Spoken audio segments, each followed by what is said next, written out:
پاک پڑھ لیجیے اللہم صلی علی سیدنا و مولانا محمد مبارک وسلم صلاۃ و سلام علیک یا رسول اللہ صلی اللہ تعالی علیہ وسلم۔ بڑا مشہور کلام ہے علامہ عنایت اللہ کافی رحمۃ اللہ تعالی علیہ کا، اور مقبول زمانہ کلام ہے۔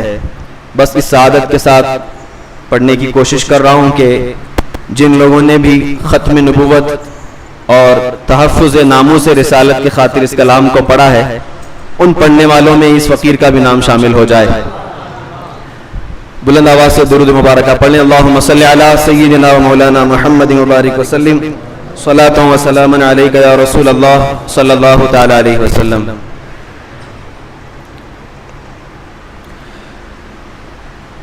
کوئی گل باقی رہے گا نہ چمن رہ جائے گا، کوئی گل باقی رہے گا نہ چمن رہ جائے گا، پر رسول اللہ کا دین حسن رہ جائے گا، پر رسول اللہ کا دین حسن رہ جائے گا، اور اطلس و کم خواب کے پوشاک پہ نازاں نہ ہو تم، اطلس و کم خواب کی پوشاک پہ نازاں نہ ہو تم،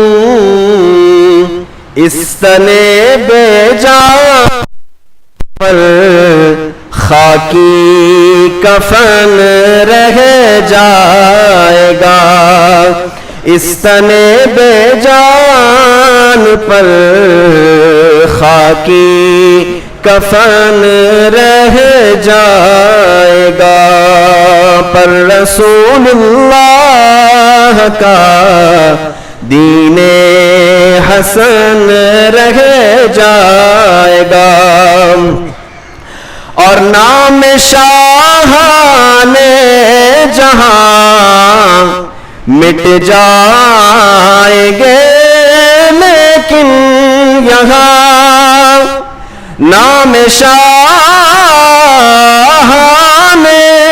جہاں مٹ جائیں گے، لیکن یہاں حشر تک نام و نشانے پنجتن رہ جائے گا، حشر تک نام و نشانے پنجتن رہ جائے گا، اور جو پڑھے گا صاحب لولاک کے اوپر درود، جو پڑھے گا خود صاحب لولاک کے اوپر درود،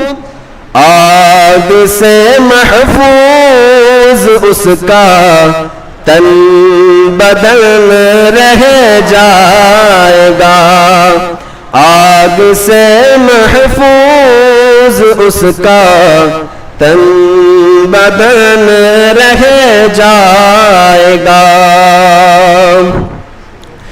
اور سب فنا ہو جائیں گے کافی ولیکن حشر تک سب فنا ہو جائیں گے کافی ولیکن حشر تک نعت حضرت کا زبانوں پر سخن رہ جائے گا، نعت حضرت کا زبانوں پر سخن رہ جائے گا، پر رسول اللہ کا دین حسن رہ جائے گا، کوئی گل باقی رہے گا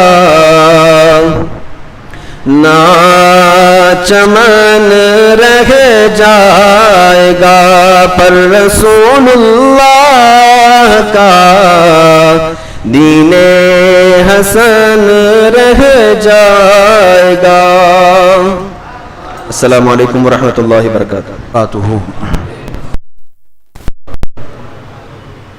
الحمد للہ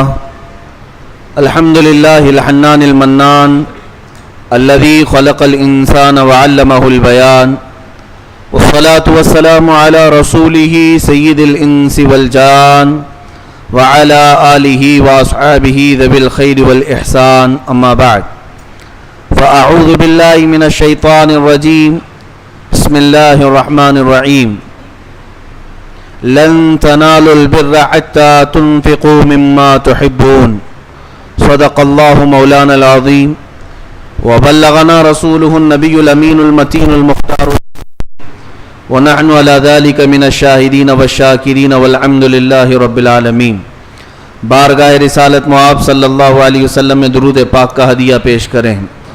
اللہم صلی علی سیدنا و مولانا محمد معدن الجود والکرم وآلہ واصحابہ الکرام وابنہ الکریم وبارک وسلم صلاۃ دائمۃ سرمدا ابدا۔ سب سے پہلے آپ تمامی حضرات کو اسلامی نیا سال خوب مبارک ہو، اللہ تعالیٰ یہ سال خیر و برکت والا بنائے۔ میرے عزیزو، ہم ایک نئے سال میں داخل ہو چکے ہیں۔ قمری مہینوں کے اعتبار سے ہمارا یہ نیا سال ہے، اور زندگی بہت تیزی سے بڑھتی چلی جا رہی ہے، سالوں پہ سال گزرتے ہوئے جا رہے ہیں اور ہمیں ہماری موت کے قریب کرتے جا رہے ہیں، یا تو قیامت کے قریب ہم ہوتے جا رہے ہیں۔ میرے عزیزو، سال کے 2 مہینے یاد رکھے جاتے ہیں، خاص طور پر محرم الحرام کا مہینہ اور ذی الحجۃ الحرام، یہ دونوں حرمت والے مہینے ہیں۔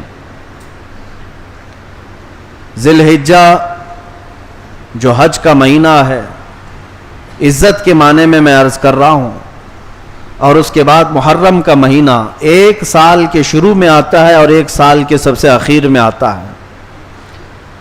ہمارا اسلامی سال محرم سے شروع ہوتا ہے اور ذی الحجہ پر ختم ہوتا ہے، لیکن ان دونوں مہینوں میں آپ ایک تاریخ یاد رکھتے ہیں۔ محرم کا چاند نظر آتے ہی ہر علاقے میں جہاں جہاں اہل سنت و جماعت ہیں، وہ اہل بیت اطہار کی قربانیوں کا ذکر شروع کر دیتے ہیں۔ قربانیاں بہت ہوئی ہیں، لیکن اس میں رسول اللہ کے گھر والوں کی جو قربانیاں ہیں وہ ایک الگ رنگ رکھتی ہیں۔ سیدنا امام علی مقام سید الشہداء امام حسین رضی اللہ تعالیٰ عنہ کا ذکر خیر شروع ہو جاتا ہے، ان کے اہل خانہ کا ذکر شروع ہوتا ہے، بلکہ عام ذہنوں میں محرم کے آتے ہی کربلا کا تصور بھی آ جاتا ہے۔ جنگیں تو بہت ہوئی ہیں، لیکن کربلا کی بات ایک الگ انداز رکھتی ہے۔ اسی طرح ذی الحجہ کے مہینے میں واقعات تو بہت سارے رونما ہوئے ہیں، لیکن اس مہینے میں اگر سب سے زیادہ کوئی بات یاد رکھی جاتی ہے تو وہ حضرت ابراہیم کی طرف سے دی جانے والی حضرت اسماعیل کی قربانی علیہم الصلاۃ والتسلیم۔ اس قربانی کو بھی یاد کیا جاتا ہے، بلکہ ہم بقرعید میں بھی یہی تذکرے کرتے ہیں کہ اللہ کی بارگاہ میں اپنے عزیز ترین بیٹے کی قربانی کے لیے سیدنا ابراہیم علیہ السلام تیار ہوئے. وہ 10 ذی الحجہ کو ہے اور یہ 10 محرم الحرام کو ہے. دونوں 10 تاریخ کو ہے. اسلامی سال شروع ہوتا ہے قربانی کے مہینے سے، اسلامی سال ختم بھی ہوتا ہے قربانی کے ذریعے سے. اس سے ایک عظیم درس ہے میرے عزیزوں، ایک عظیم درس ہے. یہ شہادت گہ الفت میں ہے قدم رکھنا، لوگ آسان سمجھتے ہیں مسلمان ہونا. یہاں پر قدم قدم پر تمہاری آزمائشیں ہیں، اور بغیر قربانی دیے ہوئے اگر تم یہ سمجھتے ہو تو قرآن کیا کہتا ہے سنو. احسب الناس ان یترکوا ان یقولوا آمنا وهم لا یفتنون، 21ویں پارے کی آیت ہے. رب تعالیٰ فرماتا ہے کیا لوگ یہ گمان کر کے بیٹھے ہیں کہ ایمان لانے کے بعد انہیں چھوڑ دیا جائے گا اور انہیں آزمایا نہیں جائے گا؟ جو بھی ایمان لایا ہے اسے قربانی کے لیے تیار رہنا ہوگا. قربانی کا مطلب صرف اور صرف گردن پر چھری چلانا نہیں ہے. قربانی کے 1000 انداز ہیں، الگ الگ طریقے ہیں. گردن پر چھری چل جائے یہ الگ قربانی ہے.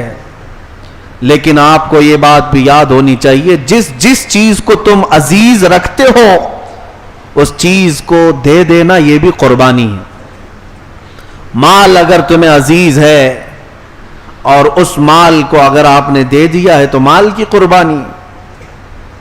اگر وقت دیا ہے، وقت نہ ہونے کے باوجود اللہ کی بارگاہ میں وقت کی قربانی دیا ہے، اولاد کی قربانی دیا ہے، شہر کی قربانی دیا ہے، یعنی اپنا وطن چھوڑ دیا، یہ ہجرت کر گیا، اپنے وطن کی قربانی دیا. قربانی کے بہت انداز ہیں، لیکن یہ طے نہیں ہے کہ تمہارے ساتھ کون سی قربانی کا امتحان لیا جائے گا. جس کا ایمان جس قدر اعلیٰ ہو اس سے اسی طرح کی قربانیاں لی جائیں گی، امتحانات ہوں گے. صحابہ کرام رضوان اللہ تعالی علیہم اجمعین آزمائے گئے، انہوں نے جانوں کی قربانیاں دی ہیں، جانوں کے نذرانے پیش کیے ہیں، بچوں کے نذرانے پیش کیے ہیں.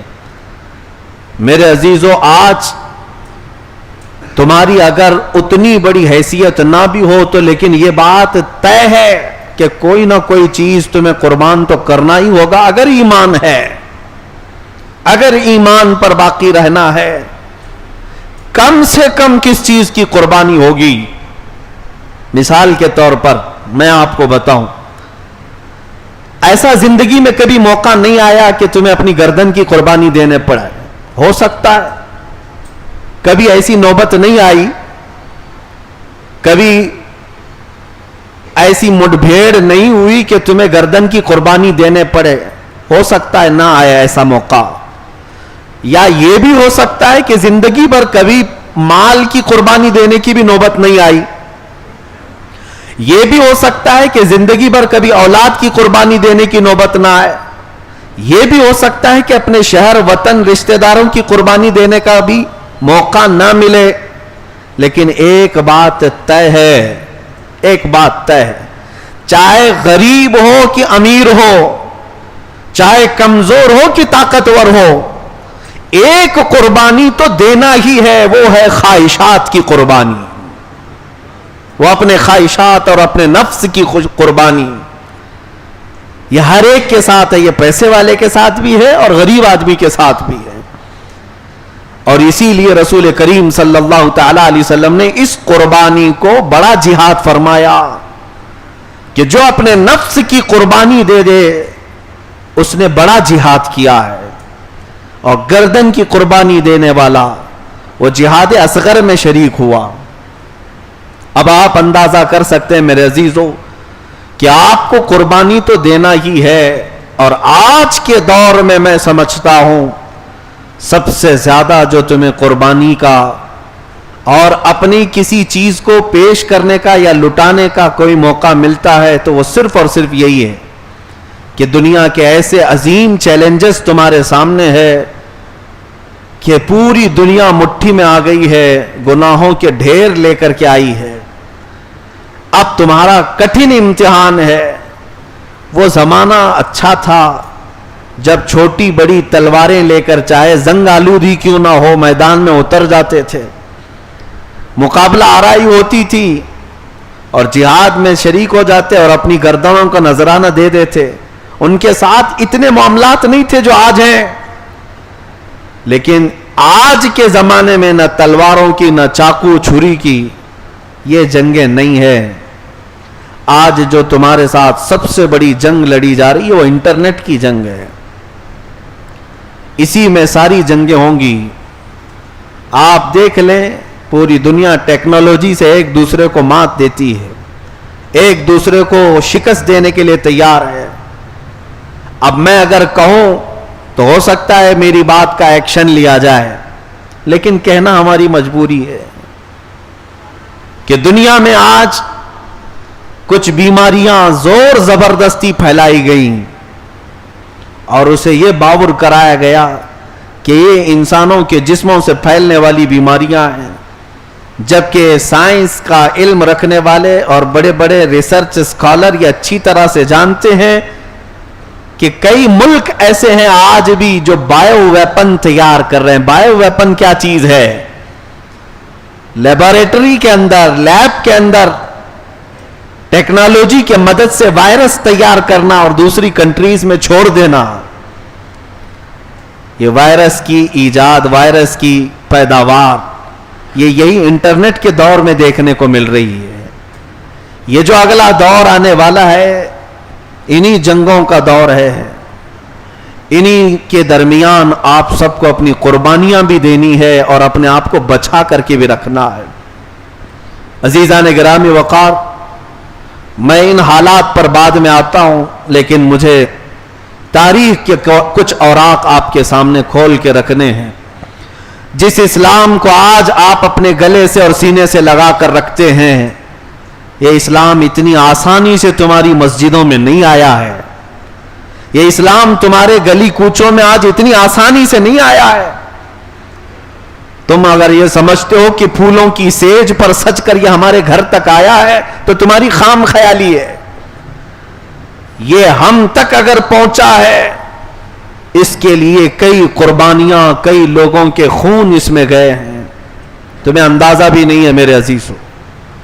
اس بات کا المیہ تو ہے, اس بات کی تکلیف بھی ہے مجھے کہ ہمارے بچے ہماری تاریخ سے واقف نہیں اور پڑھتے بھی نہیں, پڑھنا بھی نہیں چاہتے.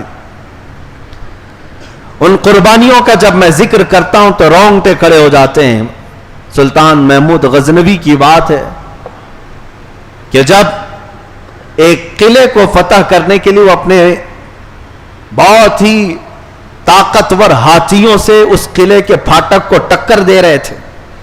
فوج بھی تھی لیکن قلعے کے پھاٹک پر بہت نوکیلے کیل چبھے ہوئے لگے ہوئے تھے. جیسے ہی ہاتھی ٹکر مارنے کے لیے آتے, ہاتھیوں کی سونڈ پر یا ان کے سروں پر وہ کیل دھس جاتے اور ہاتھی درد سے کراہتے ہوئے پیچھے ہٹ جاتے.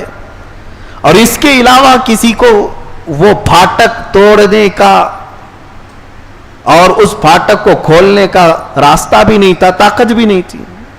جانتے ہو تاریخ میں نے جب پڑھی, محمود غزنوی کی فوج میں 2 شہزادے تھے جو آل رسول تھے, سادات میں سے تھے. انہوں نے روز دیکھا کہ ہاتھ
میری باتیں اس لیے نہیں ہوتی کہ تم جنگ کے میدان میں اتر جاؤ، میری باتیں اس لیے ہوتی ہیں کہ اپنے دین کو ہلکا نہ سمجھو.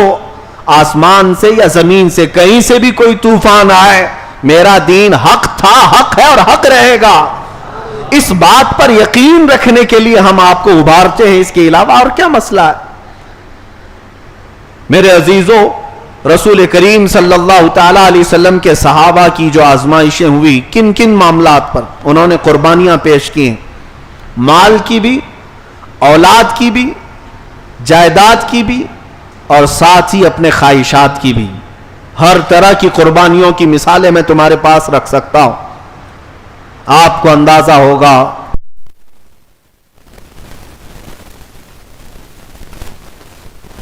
تو یہ ہجرت عام بات نہیں ہوتی. آج اگر آپ کو اپنے آبائی وطن چھوڑنے کے لیے کہہ دیا جائے تو جہاں پیدا ہوئے، جہاں پلے بڑے، جہاں جوان ہوئے، جہاں تمہارے رشتہ دار ہیں، جہاں تمہارے دوست و احباب ہیں، اس وطن کو اچانک چھوڑ کر ایک نئی جگہ پر جا کر بسنا عام بات نہیں ہے. میرے عزیزوں، بہت سخت مرحلہ ہوتا ہے، ہمیں اندازہ ہے اس بات کا. رسول پاک صلی اللہ تعالی علیہ وسلم جس وطن کو چھوڑ کر جا رہے تھے وہ عام شہر نہیں، وہ بھی اللہ کا شہر ہے، مکہ مکرمہ. اور جانتے ہیں جب رسول کریم صلی اللہ علیہ وسلم ہجرت کر کے مدینہ طیبہ چلے گئے تو صحابہ کا حال کیا تھا؟ صحابہ یہ سوچتے کہ حضور وہاں ہیں تب بھی ہماری سن رہے ہوں گے، یہاں رہیں گے تب بھی ہم ایمان پر رہیں گے. نہیں، وہ صحابہ کا ایمان ایسا تھا کہ کفرستان میں رہنے سے بہتر ہے کہ میرے آقا کے قدموں میں کھجور کی گھٹلیاں کھا کر کے رہیں. بڑی بڑی جائیدادیں چھوڑ کر کے وہ مکہ سے نکلے تھے. اور ایک ایسی ہی تاریخ کے جھروکوں میں بات ملتی ہے. حضرت ام سلمہ کا نام سنا ہوگا. ام سلمہ اور ان کے شوہر ابو سلمہ. سلمہ چونکہ ان کے بیٹے کا نام تھا اس لیے ان دونوں کا لقب یہ ہوا، اصل نام ان کا ہند ہے. یہ دونوں شوہر بیوی ام سلمہ ابو سلمہ، ان کا ایک بیٹا ہے. اور دونوں اس وقت رسول کریم صلی اللہ تعالی علیہ وسلم کی بارگاہ میں ایمان لائے جب حضور ہجرت کر کے جا چکے تھے. شوہر اور بیوی دونوں ایمان لائے، بچہ ساتھ میں ہے. مسئلہ کسی کو ہونا ہی نہیں چاہیے، لیکن شوہر اور بیوی اور بچہ تینوں مل کر کے مکہ چھوڑ کر ہجرت کر کے جانے لگے. بات اصل یہ تھی کہ ام سلمہ کا خاندان الگ تھا، ابو سلمہ کا خاندان الگ تھا، اور دونوں کافروں کے خاندان ہیں. جب دونوں خاندانوں کو معلوم پڑا کہ ہمارا بیٹا اور ان کی بیٹی ہجرت کر کے جا رہے ہیں تو ایک دوسرے پر الزامات لگانے لگ گئے. ابو سلمہ کا خاندان یہ کہنے لگا کہ فلاں قبیلے کی لڑکی ہمارے بیٹے کو اس طرح سے حاوی ہو گئی ہے کہ وہ اسے گمراہ کر کے مدینے لے جا رہی ہے، لہذا پورا خاندان امڑ کر کے آ گیا روکنے کے لیے، ہم اپنے بیٹے کو نہیں بھیجیں. اور ام سلمہ کا خاندان کہ یہ ہمارے خاندان کی بیٹی ہے، اس کو فلاں خاندان کا بیٹا لڑکا لے کر کے جا رہا، حالانکہ دونوں شادی شدہ ہیں. اب ان دونوں شوہر اور بیوی کے معاملات کو لے کر دو بڑے خاندان مکہ کے میدان میں آ گئے جھگڑا کرنے کے لیے. اب بات یہ ہو گئی کہ ام سلمہ اور ابو سلمہ دونوں کہنے لگے کہ ہم چاہے کوئی صورت ہو ہم مدینہ طیبہ جانے کے لیے تیار ہیں. یہ خاندان بھی چھوڑنے کو تیار ہے، وہ خاندان بھی چھوڑنے کو. اب دونوں خاندان والوں نے دیکھا کہ ہمارا بیٹا بھی نہیں مان رہا، ان کی بیٹی بھی نہیں مان رہی، تو بچے پر آ گئے کہ بچہ جو ہے یہ نہیں لے جا سکتے. لیکن اب لے گا کون اس بچے کو؟ تو ابو سلمہ کے خاندان والے کہنے لگے بچہ باپ کا ہوتا ہے، یہ بچہ ہمیں دیا جائے. ام سلمہ کے خاندان، یہ کفار و مشرکین جو عرب کے تھے مکہ کے، یہ ہمیشہ نخوت میں، گھمنڈ اور تکبر میں مبتلا زیادہ رہا کرتے تھے، ہار ماننا ان کی عادت نہیں تھی. ام سلمہ کے خاندان والے کہنے لگے نہیں، بچہ ماں کا ہوتا ہے. 1.5 سال کا بچہ دودھ پیتا ہوا، اس کے لیے لڑنے لگے کہ ماں کا ہوتا ہے ہمیں دیا جائے. دونوں خاندان بچے کو لے کر کے لڑنے لگ گئے. اور اس کے بعد ہوا یہ کہ بچے کو اٹھایا. ابو سلمہ کے خاندان والا بھی، ام سلمہ کے خاندان والوں نے بھی اس بچے کو اتنا کھینچا کہ دونوں بچے کے ہاتھ نکل کر کے باہر آئے. خاندان والوں نے بچے کے ہاتھ اکھیڑ لیے ماں اور باپ کے سامنے. ام سلمہ کس کا نام ہے میں آج آپ کو بتاؤں. کون ہے یہ خاتون؟ اس خاتون کے سامنے 1.5 سالہ دودھ پیتا بچہ، دونوں ہاتھ جب خاندان والوں نے اکھیڑ لیے تو بچے کی کیفیت کیا ہوگی؟ ماں بلک گئی لیکن کوئی تیار نہیں ہے. اس کے باوجود بھی خاندان اس بچے پر ٹوٹ پڑے کہ بچہ ہمیں دیا جائے، ہمیں دیا جائے. چند منٹوں کے بعد دیکھا گیا تو بچے نے دم توڑ دیا. جگہ پر بچے کا انتقال ہوا. اور اس کے بعد ام سلمہ کیا کرتی سوائے اس کے کہ اپنے بچے کا غم کھائے. میرے عزیزو، یہ لمحہ کیسا ہوتا ہوگا تصور کر سکتے ہو ذرا؟ جس ماں کے سامنے اس کے 1.5 سالہ بچے کے دونوں ہاتھ اکھیڑ دیے جائیں اور پھر اسے مار دیا جائے، بچہ مر جائے، ماں کی کیفیت کیا ہوتی ہوگی؟ ابھی چند گھنٹے نہیں گزرے ہوں گے، رحم آیا. ام سلمہ کے خاندان والوں کو کہا بیٹی ہے تو ہماری بیٹی، بچہ مر گیا، چل واپس اپنے گھر. قربان جاؤ ام سلمہ پر. کہتی اب میرا کوئی خاندان نہیں سوائے رسول اللہ کے. میں اگر جاؤں گی تو مدینہ طیبہ جاؤں گی میرے رسول صلی اللہ علیہ وسلم کے قدموں میں. اس بات پر جب وہ سوار ہوئی تو میرے عزیزو حالات ایسے پیش آئے کہ ان کے شوہر جو ابو سلمہ تھے ان کو بھی گرا کر ختم کر دیا. شوہر کا بھی انتقال. تنہا عورت باقی رہ گئی، نہ اس خاندان والا اب لینے کو تیار، نہ اپنا خاندان. بچہ بھی گیا، شوہر بھی گیا، لیکن ہار ماننے کو تیار نہیں. وہ کیسی صحابیہ تھی، وہ تنہا سفر کرتی کرتی کرتی مدینے کے قریب آ گئی. ایک صحابی ملے، ان سے کہا. وہ صحابی ان کی حالت کو دیکھ کر کے رونے لگے.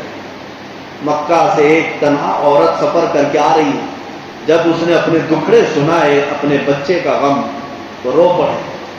کہا رسول اللہ کے لیے تو سب کو چھوڑ آئی؟ کہا ہاں، بس ایک بار اس چاند جیسے چہرے کو دیکھنا، بس مجھے زندگی مدینہ طیبہ میں گزارنی. وہ تو آئی تھی، مدینے میں ایک جھونپڑی مل جائے میں یہی رہ جاؤں گی. وہ صحابی لے کر میرے آقا کی بارگاہ میں پہنچے. کہا یا رسول اللہ، یہ ام سلمہ فلاں خاندان کی بیٹی ہے، اس کا شوہر فلاں خاندان کا، اور اس کے ساتھ یہ معاملہ پیش آیا. حضور نے پوچھا کیا ہوا؟ جب ام سلمہ بتانے لگی میرا 1.5 سالہ شیرخوار بچہ، دودھ پیتا بچہ میرے سامنے، دونوں ہاتھ کھینچ لیے خاندانوں نے اور مار دیا. مجھے اس کا غم تھا، میرے گھر چھوٹنے کا غم تھا، ساتھ ہی راستے میں میرے شوہر کے انتقال کا غم تھا، لیکن یا رسول اللہ یہاں پہنچ کر کے سارے غم دور ہو. میں آپ کے دربار میں آئی، میرے مصطفیٰ کریم صلی اللہ علیہ وسلم نے ام سلمہ کو کوئی جھونپڑی نہیں دی، کوئی مکان نہیں، بلکہ ارشاد فرمایا ام سلمہ سے اللہ کا رسول نکاح فرماتا. حضور اکرم صلی اللہ تعالی علیہ وسلم نے اس بیوہ خاتون ام سلمہ سے نکاح کیا اور قیامت تک آنے والے کروڑوں مسلمانوں کی انہیں ماں بنا دی. وہ ام المومنین حضرت ام سلمہ رضی اللہ تعالیٰ. میرے عزیزو، ازواج مطہرات کی بات آئے تو میں ہر زوجہ کے بارے میں یہ بتا سکتا ہوں کہ میرے آقا نے کیوں نکاح کیا. یہ ظالم درندے اگر دریدہ دہنی کے ساتھ اگر میرے مصطفیٰ پر انگلیاں اٹھاتے ہیں کہ 9 شادیاں ہوئی، 10 شادیاں ہوئی، تمہیں پتا ہے کہ کس کے ساتھ کس لیے نکاح کیا میرے مصطفیٰ نے؟ صرف اور صرف دل جوئی کے لیے. ایک وہ خاتون جو اپنے سارے خاندان چھوڑ کر آئی ہو، اپنے بچے کا غم کھا کر آئی ہو، اپنے شوہر کی جدائی برداشت کر رہی ہو، اس بیوہ خاتون کو مدینے میں آنے کے بعد اگر میرے مصطفیٰ نے اپنایا ہے تو یہ دنیا کا سب سے بڑا انصاف ہے، یہ دنیا کا سب سے بڑا عدل ہے. خیر میرا ٹاپک الگ نہ ہو جائے. 10 بیویوں پر اعتراض کرنے والوں کو چاہیے کہ پہلے 16,810 بیویوں والوں کی خبر لیں. ہاں ہمیں پتا ہے کہ کس کی 16,000 بیویاں ہیں. میرا ٹاپک الگ نہ ہو جائے. اس پر مزید تعجب کی بات یہ ہے کہ جس کی 16,000 بیویاں ہیں وہ ایک ہی رات میں سب سے شباشی بھی کرتے ہیں. یہ بھی ہے، لاجک بھی نہیں پتا ہے، منطق سے بھی سمجھ میں نہیں آتا. ہر بیوی کے پاس ایک ایک منٹ بھی جائے تو 24 گھنٹے میں 16,000 سے زیادہ منٹ ہیں. ہاں کیلکولیشن کر کے دیکھ لیں. لیکن یہ بات مجھے آج اسی لیے عرض کرنی پڑی کہ 10 یا 9 بیویوں کے متعلق حضور کے اعتراض کرنے والے، تمہیں پتا اگر عورتوں کے ہی معاملات کی بات ہوتی، نبی پاک صلی اللہ تعالیٰ علیہ وسلم 25 سال کی عمر میں 40 سالہ بیوہ سے نہیں شادی کر رہے ہوتے. 40 سالہ بیوہ سیدہ خدیجہ سے نکاح کیا، اور ایسا بھی نہیں کہ نکاح کر کے سال 2 سال کے بعد پھر دوسری بیویوں سے، بلکہ 25 سال تک صرف حضرت خدیجہ کے ساتھ حضور پاک نے ازدواجی زندگی گزاری. جب تک ام المومنین حضرت خدیجہ باحیات تھی میرے آقا نے کوئی دوسرا نکاح نہیں کیا. حضرت خدیجہ کے انتقال کے بعد پھر دوسرے نکاح کیے، لیکن ہر نکاح میں حضور پاک صلی اللہ علیہ وسلم کے دیکھیں گے تو ایک عظیم مقصد کا فرما. جن بیویوں کو میرے آقا نے اپنایا ہے وہ یا تو مطلقہ تھیں یا تو بیوہ تھیں، یا کہیں سے ظلم کے ساتھ آئی ہوئی تھیں. اللہ کے نبی نے اپنے حرم میں ان کو جگہ دیا. بہرحال میں جو عرض کر رہا تھا وہ قربانی. آپ میں سے یہ بتاؤ کون ام سلمہ کی اولاد جیسی اور اپنے شوہر جیسی قربانیوں کو پہنچ سکتا؟ کس کے اندر اتنا جگر ہے جو اپنی اتنی قربانیاں سہ سکے؟ آج کے زمانے عزیزان گرامی، یہ اولاد کی قربانی 1-2 کے ساتھ نہیں، بہت ساری مثالیں ہیں تمہارے پاس. مدینے کی اس خاتون کے بارے میں آپ نے سنا ہوگا، اپنا 1-1.5 سال کا یا 2 سال کا دودھ پیتا ہوا بچہ لے کر حضور پاک صلی اللہ علیہ وسلم کے پاس آ گئی جب حضور کے صحابہ جہاد میں جا رہے تھے. کہا کہ یا رسول اللہ اس کو بھی قبول کر. کہا اس کو کیا کریں گے؟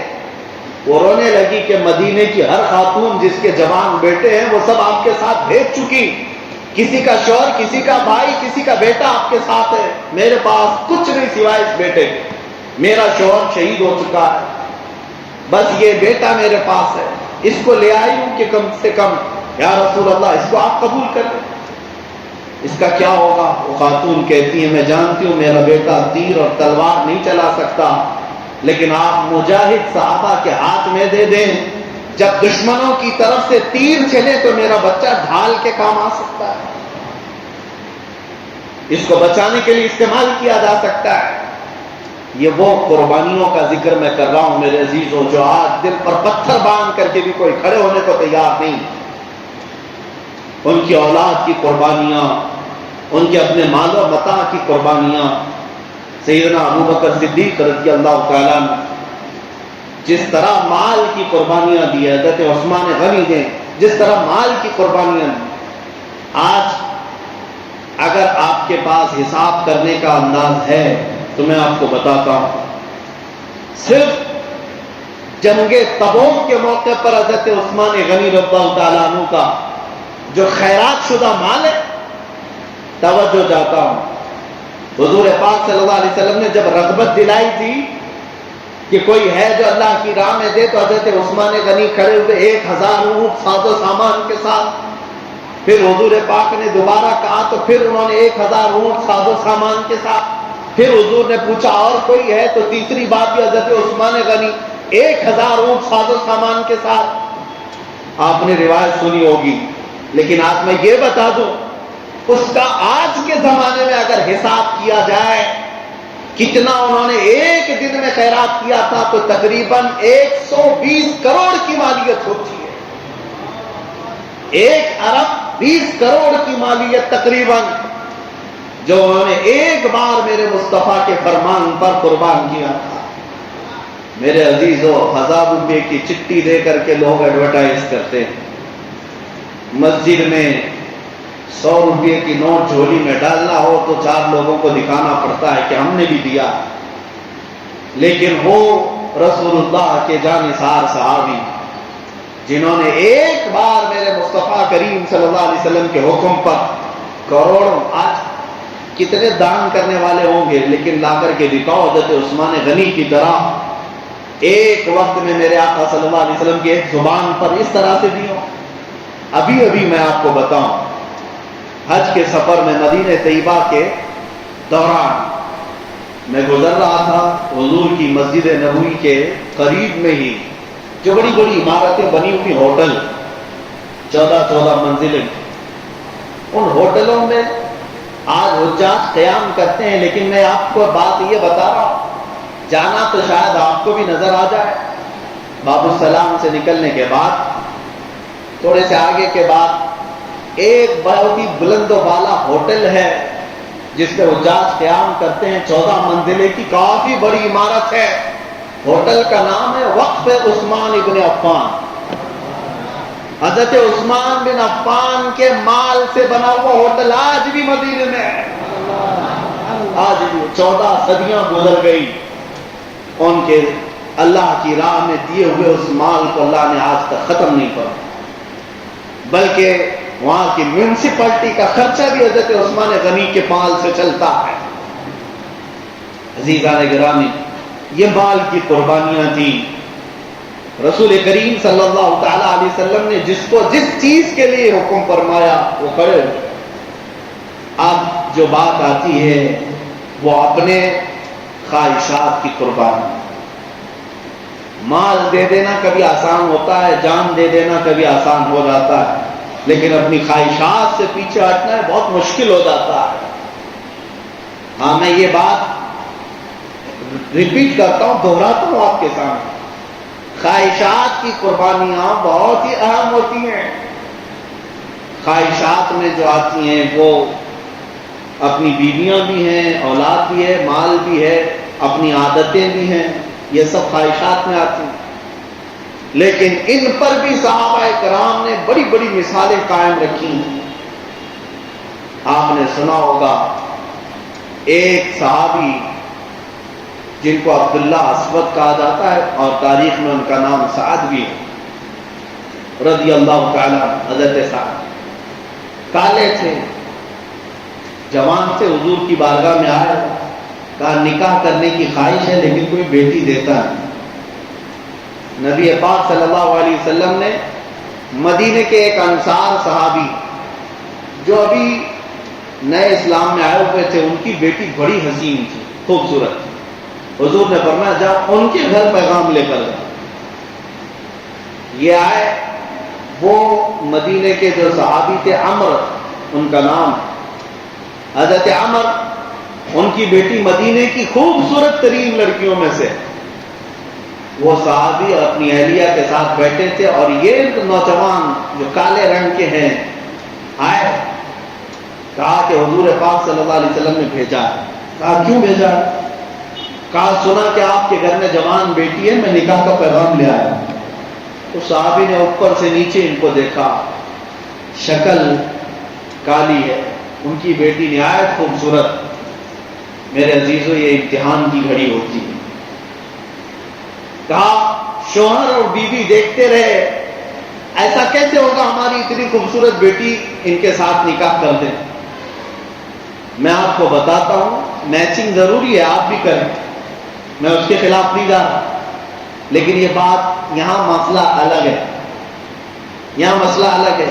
میرے اس بیان کا مطلب یہ نہیں ہے کہ آپ لڑکے اور لڑکی میں میچنگ نہ دیکھیں، دیکھیں آپ، سنت ہے، لیکن اس واقعے میں مسئلہ صرف میچنگ کا نہیں تھا، یہاں فرمان رسول کا تھا، یہاں مسئلہ میچنگ کا نہیں ہے۔